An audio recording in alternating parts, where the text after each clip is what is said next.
வணக்கம். உங்கள் வீட்டில் ரோஜா செடியெல்லாம் நல்லா பூ பூத்து குலுங்கணுமா? அப்போ இந்த டிப்ஸை நீங்கள் ட்ரை பண்ணி பாருங்கள். முதல்ல வெந்தயத்தை எடுத்துக்கங்க, கொரப்பாக அரைச்சி எடுத்துகிட்டு வந்துட்டு அதுலேயே ஒரு 2லேருந்து 3 டீஸ்பூன் நீங்கள் டீ தூள் சேர்த்துக்குங்க. சேர்த்துட்டு நல்லா மிக்ஸ் பண்ணி விட்டுருங்க.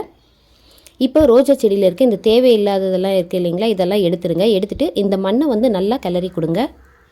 இந்த மாதிரி செடியில் நிறைய சைடில் இந்த புல்லெல்லாம் இருக்கும், அதெல்லாம் க்ளீன் பண்ணிவிடுங்க. க்ளீன் பண்ணிவிட்டு செடியில் ஏற்கனவே பூ பூத்து அந்த தேவையில்லாத இலைங்க அதெல்லாம் கூட நீங்கள் கட் பண்ணி எடுத்துக்கங்க. கட் பண்ணிவிட்டு மண்ணை நல்லா கிளறி கொடுங்க.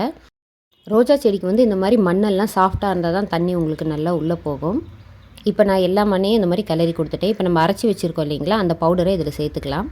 சேர்த்துட்டு இந்த மண்ணை மறுபடியும் அப்படியே மேலே கிளறி விடலாம். கிளறி விட்டுட்டு நீங்கள் தண்ணி ஊற்றுங்க.